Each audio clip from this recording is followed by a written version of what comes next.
conference in Delhi. And one historian went lyrical by saying, Delhi regained its old glory. The Delhi of Shah Jahan, the Delhi of the Mughals. The Delhi regained its old glory, and Nehru invited these Asian powers to generate Asian consciousness and identity for the first time. And look at these words of Jawaharlal Nehru. For too long, we of Asia have been petitioners in Western courts and chancelleries.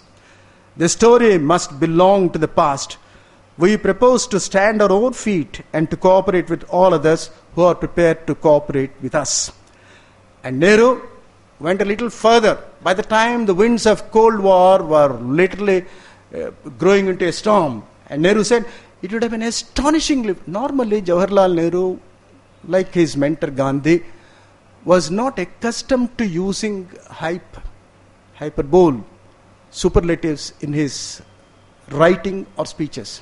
But here he says, it would have been astonishingly foolish to fall into this business of Cold War. Look at the choice of words. Astonishingly foolish to fall into this business of Cold War, either on grounds of principle or on grounds of expediency. His speech, then he did not end there. He became the Prime Minister. He went to 1949, goes to Columbia, goes to New York. That was the time when Dean Acheson, American Foreign Secretary, he was a very harsh critic of India. His book, Presented the Creation, is a massive tome. He said, after seeing Jawaharlal Nehru, I have now understood how Indians are able to stand on their heads. Because the globe, India is at the bottom.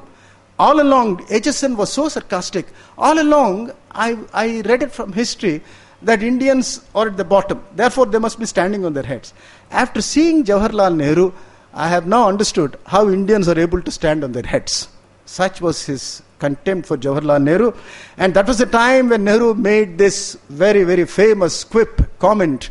When the American Press Club, I repeated this last meeting, American Press Club, very harsh on Indian Prime Ministers, when they pointedly asked Jawaharlal Nehru, Mr. Prime Minister, are you with us or are you against us?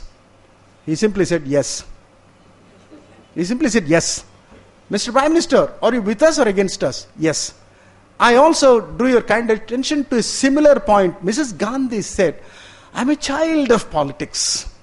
My father was a saint who strayed into politics. I'm made of different stuff. She proved it. And you'll agree with me, as far as foreign policy goals are concerned, realization, she went to the extent of being ruthless, whether it was the decimation of Pakistan's wing on one side, or whether it was signing of the Indo-Soviet treaty on the other. She made them, really everybody, and she even provoked Richard Nixon into using expletives related against her in his speech. So Mrs. Gandhi at the same Washington Press Club, when she was asked a question, Madam Prime Minister, you are accused of being pro-left, tilting to the left.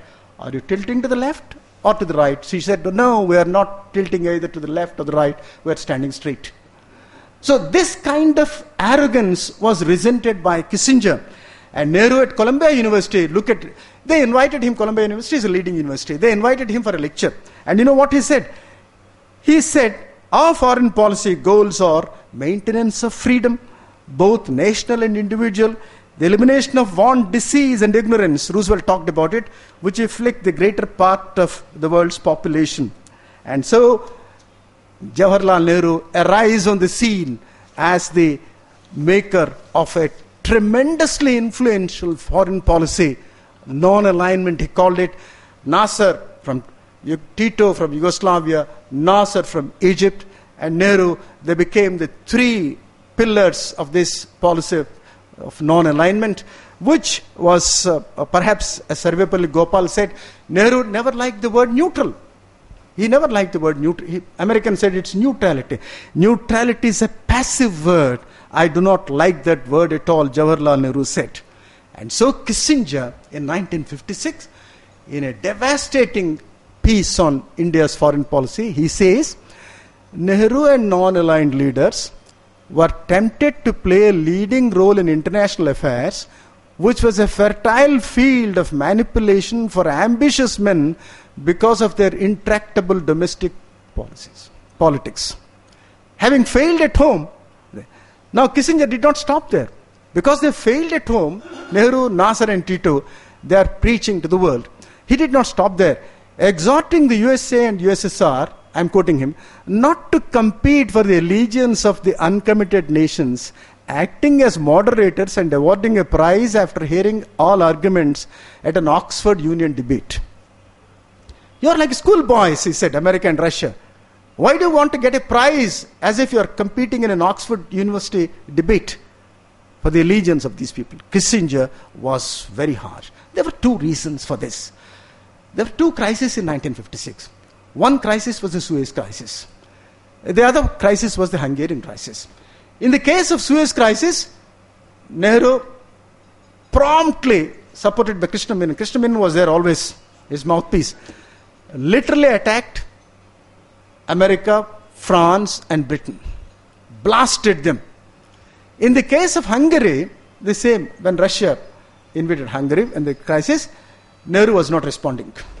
Somebody asked Jawaharlal Nehru, why don't you respond? His spokesman said, we are waiting for information. In the case of Suez, you were over-enthusiastic, very aggressive. In the case of Hungary, you were silent. How do you explain this contradiction? It was a contradiction, there's no doubt about it. And at the time, Michael Brasher, one of the authorities, outstanding authorities on Indian politics, the man who wrote Two Successions in 1964, Michael Brasher, Canadian professor, he said 2 points could be there why Jawaharlal Nehru delayed India's response in case of Hungary, but was very prompt in condemning Britain, France and the United States in the case of Suez. He said, first, mistrust of Western powers because of their colonial mindset. The creation of Israel hurt the Asians. By force, May 13th, 1948. The manner in which it was created. Not the creation of Israel, but the manner in which it was created. The misery of the people of Palestine, inflicted, according to Indian thinking, by mostly Western conspiracy, Western powers. Mistrust of Western colonial powers. Secondly, an unstated belief, this is a brilliant argument by Professor Brasher, unstated belief that violence is bad. But violence against non-whites is worse. It is violence by white against non-whites. It is worse. Something like our caste politics is what he said. Nehru, therefore, in conceptualizing, institutionalizing, operationalizing non-alignment, was undoubtedly an influential figure. Ladies and gentlemen, Escott Reed, Canadian ambassador to India, he said, but for Jawaharlal Nehru, who played the role of an honest broker, China would never have been able to get into the mainstream of world politics, becoming ultimately, eventually, member of the Security Council. Nehru played the role of an honest broker.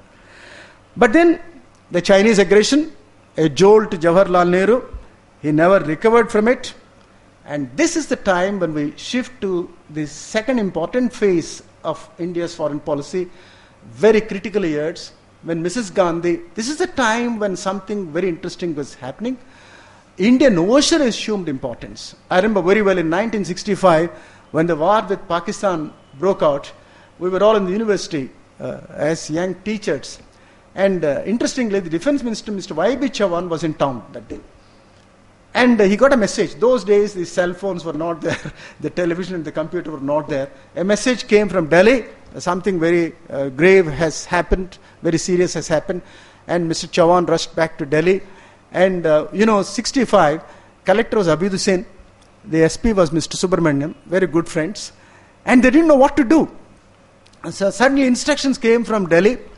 And they said, who should be in charge of the entire city's security operations? They said, only the naval chief. At the time, this naval command was not in its present form. So there was one gentleman by name Commodore Cameron. He was in charge of this. And so the collector and the SP, they went to Commodore Cameron and said, sir, what shall we do? And I'm quoting them, Mr. Abid Hussain, man of great humor. They went to Mr. Cameron and said, sir, security, what should we do? They got some instructions from Delhi. Take the advice of the... Please remember, 1965 war was an important event in the history of Indian Navy because That was the time, I'm subject to correction because an authority is here, that was the time when Indian state woke up to the reality of having a strong, dependable naval force. And Visakha figured prominently. And so the collector and the SP went to Mr. Cameron and said, Sir, what should we do? And then Mr. Cameron said, let us follow the Geneva Protocol, the Geneva rules. And then the collector very innocently said, we don't know the Geneva rules. I also don't know. You follow the Geneva rules because that's the instruction from Delhi. So you follow the Geneva rules, Geneva Convention, whatever it is. So at that time, what happened was the police issued a notice. Any suspicious character you find, please inform, we'll put him in jail. So the funniest thing, ladies and gentlemen, the flip side of it, the whole thing is, one fellow from Narsipatnam, he was taking a walk on the beach, along the beach, and immediately a complaint was made to the police. The policemen do not know anything about it. Immediately that fellow was put in the jail. So about 20 innocent people were locked up because of this kind of panic reaction. Sir, you can kindly go. This kind of panic reaction, I'll close it in just 5 minutes. And therefore, this was the time when Indian Ocean got into a very important situation because the Americans came up with a theory called the vacuum theory. The vacuum theory is the British have vacated this ocean zone, therefore we have to step into this. The most interesting thing is the prompt, very strong response came from a lady Prime Minister, Sirima Bandaranaike of Sri Lanka. The first lady Prime Minister, she very promptly, Sirima Bandaranaike, she said, we don't accept the vacuum theory. Mrs. Gandhi joined hands and said, we reject the vacuum theory. The vacuum theory is Americans cannot step into the Indian Ocean and establish their hegemony or influence simply because the British withdrew from it. We don't accept this is what the vacuum is. And they wanted Trincomalee, yes. And so this was so this was it. And this was a time when Mrs. Gandhi, politically speaking, she survived on thin 4-member majority in Parliament. This was a time when the rumor mill that was doing the rounds was Mrs. Gandhi bought over the 4 communist members and survived in power. This, more importantly for us, this was the time when Mrs. Indira Gandhi signed the Indo-Soviet Treaty. Her statesmanship, her presence of mind must be particularly mentioned. She said, I'm a child of politics. I'm a child of politics. I know real politics. The Soviet Union came to India's rescue. Mrs. Gandhi depended on Soviet Union because Nixon, Pakistan, China were colluding with the support of the United States to make things miserable for India. This was a time when Mrs. Gandhi, in August 1971, signed the Indo-Soviet Treaty. The Indo-Soviet... Sorry, you can go. I'll carry on. This was the time. The most important point is Professor Chandrasekhar Rao wrote a very brilliant article at the time on the Indo-Soviet Treaty. He said this was a diplomatic rampart India built against Sino-Pak collusion, backed up by the United States. Mrs. Gandhi's diplomatic skill, there are many stories about General Manekshaw, Mrs. Gandhi, and how they corresponded with each other, how Manekshaw became a hero, and also our Admiral Krishnan, Vice Admiral Krishnan, and who figured in that signing of the treaty or surrender document, whatever it is. And Mrs. Gandhi, Indo-Soviet Treaty. Earlier, Soviet Union signed a treaty with Egypt. There was a clause in that treaty which said, in the event of mutual, in the event of an aggression against any one of the two, the other will intervene militarily. Egypt signed it. Mrs. Gandhi made it very clear to Russians, Article 9 of this treaty, Indo-Soviet Treaty, there is a mutual consultations but not military intervention. This was the high point of diplomatic shrewdness displayed by Mrs. Gandhi, highly appreciated. The story was Kosygin was very unhappy. Jagjeevan Ram was the defense minister, and Mrs. Gandhi sent Jagjeevan Ram to pacify the Russians. Anyway, this treaty was signed. Bangladesh was liberated. That's a different thing altogether. And India became, and then that was followed by Mrs. Gandhi's, 1974 peaceful nuclear explosion at Pokhran, which was the first important, development that's made. And 1980 again, she comes back to power after being in political wilderness following the emergency, unfortunate emergency. And 1979, December 25th, the Russians invaded Afghanistan, the first of a series of tragedies as far as Afghanistan is concerned, still continuing in a number of ways. First Russians and the Americans, then all kinds of problems. And Carter, the American president, coming up with a statement that an atheist government invading Islamic people. Look at the way he wanted to play politics. Atheist government invading, that happened in 1979, December 25th. Mrs. Gandhi comes to power, and her position in world politics, why I mention this is, the position that India secured thanks to Jawaharlal Nehru as an honest broker in international relations, as a moral influence in international politics. Somebody said the world is a moral desert as far as ethics are concerned, values are concerned in international relations. International relations wise, the world was a desert, moral desert. And one man who really planted a few green trees in that moral desert was Jawaharlal Nehru. And therefore, when Mrs. Gandhi came back to power in 1980, 16 visits were made by foreign delegations, including Foreign Minister of America, Foreign Secretary of America, Foreign Minister of Russia, Foreign Minister of Britain. They all came to India for somehow tackling this, resolving this Afghan crisis that went on. And then she was followed by Rajiv Gandhi, 2 initiatives of Rajiv Gandhi, and I shall close at this point because next we'll have another lecture on this, challenges in the 21st century, because it's a pretty complex thing.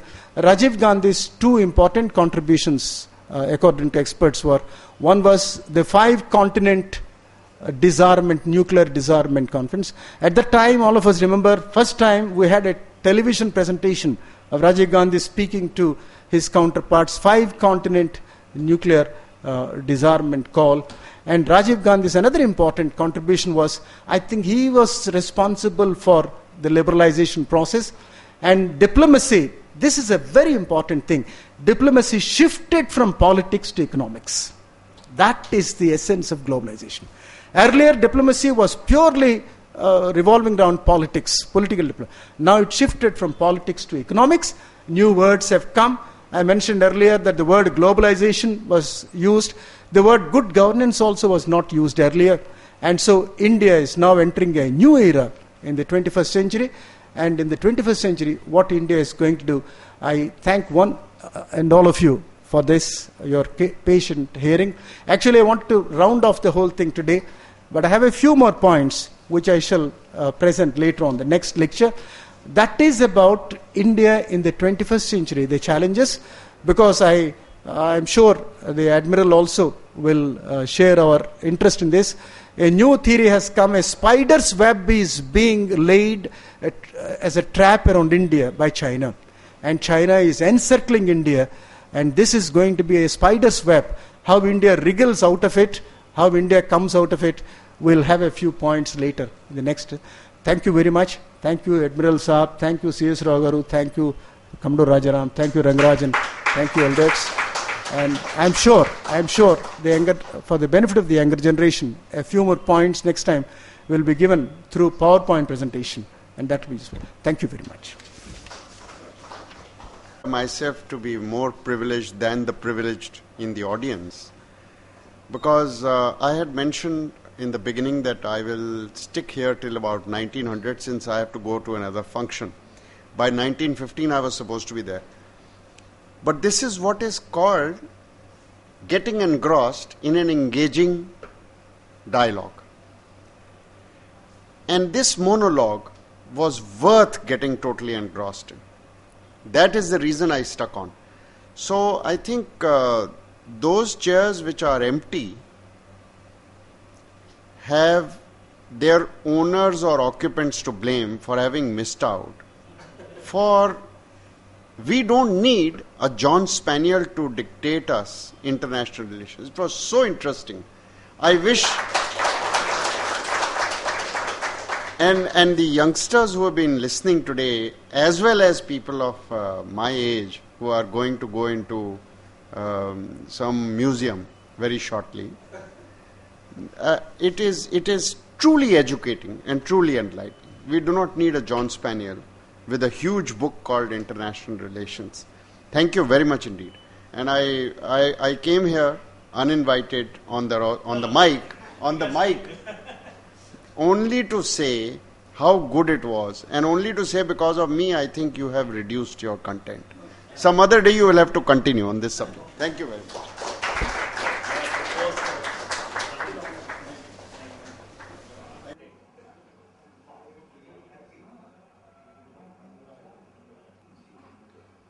Good evening, ladies and gentlemen. This is a series of talks by Dr. Prasanna Kumar sir. So most of you are aware, and those who have come for the first time. So these talks are getting video recorded, and our intention is that they will be definitely useful for the next generation people, how to render an oration, and to do that, how much of knowledge one has to acquire. Having done that, how lucidly they can be presented. So these are all the traits which we want to preserve in the form of audio video, and this is a humble effort, and we are very grateful to sir for having agreed to that. And this is the 16th series. Sir has started with the freedom struggle, and then the Constitution, and now India international relations. And if it is concluded this day, these talks will be recorded as one CD, and subsequently he will take up. This is a regular process till we continue to succeed in persuading him. So there will not be an end. So this, having told that these are getting video recorded, and did not again request you that please switch off your cell phones or keep them in silent mode. And I request sir to take on. There is a very pleasant coincidence about this talk today. I shall refer to it after Vijay Kumar comes later. But then just quickly a recap of what happened.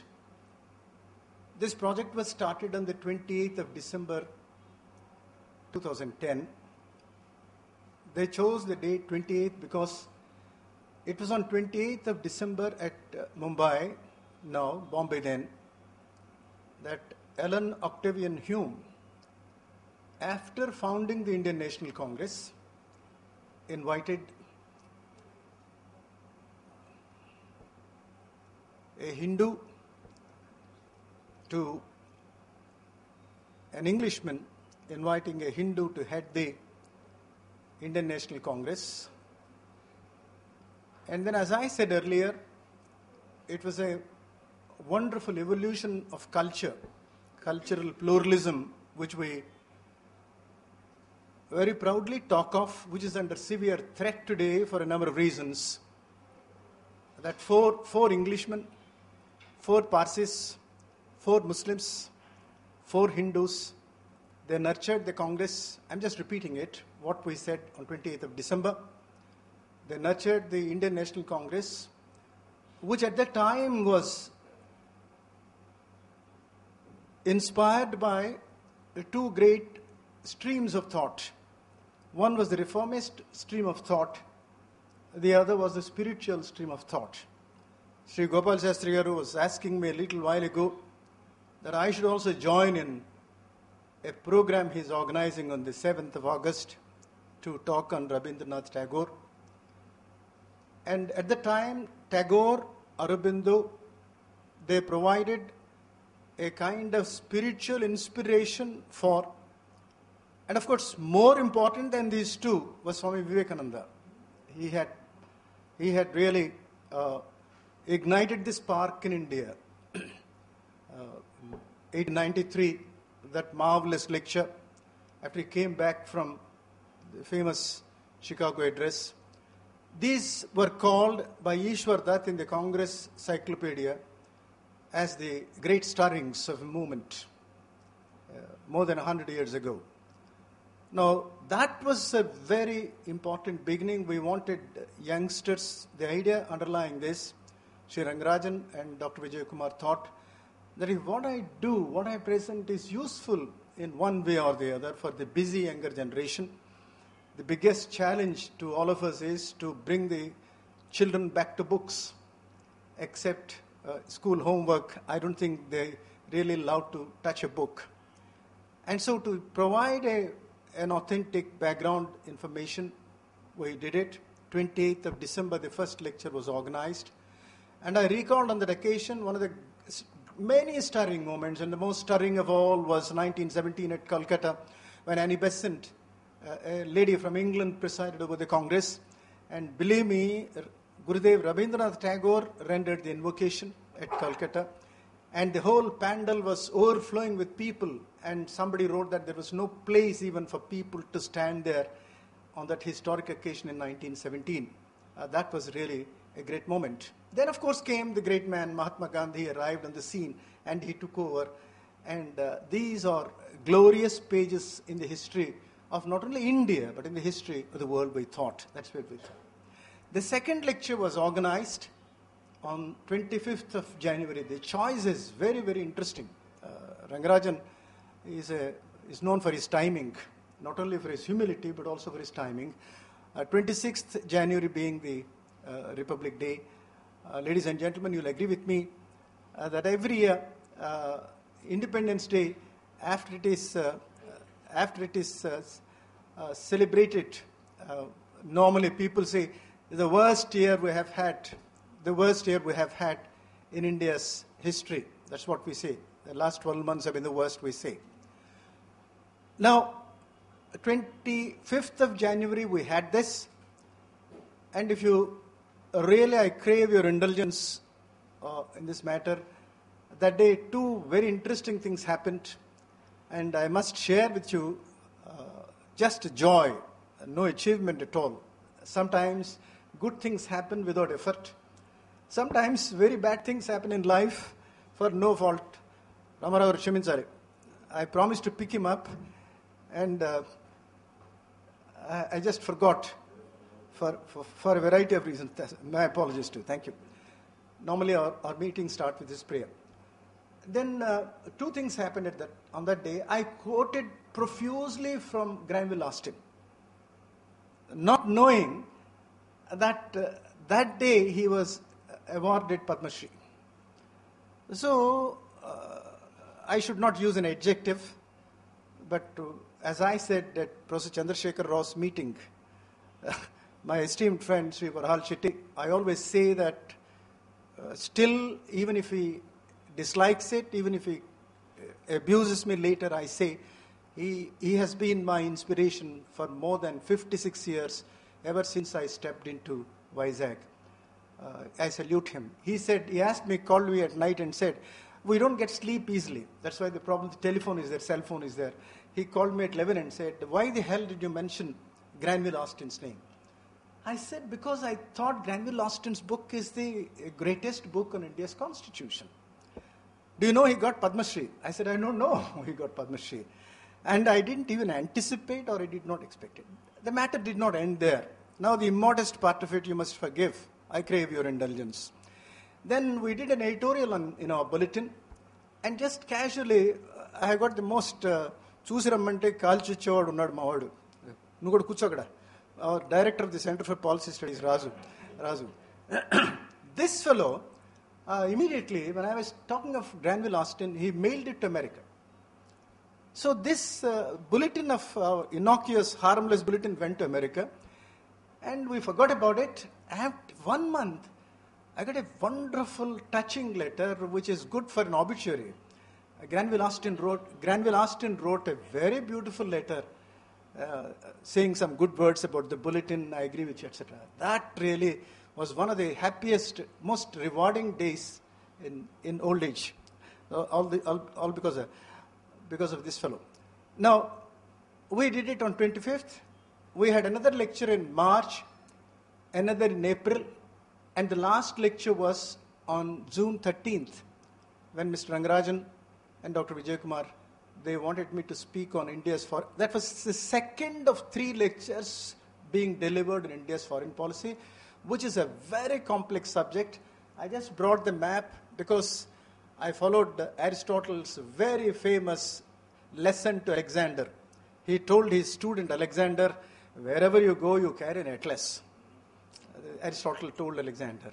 I used to tell my students especially, please have 2 things always. One is the atlas, the other is the dictionary.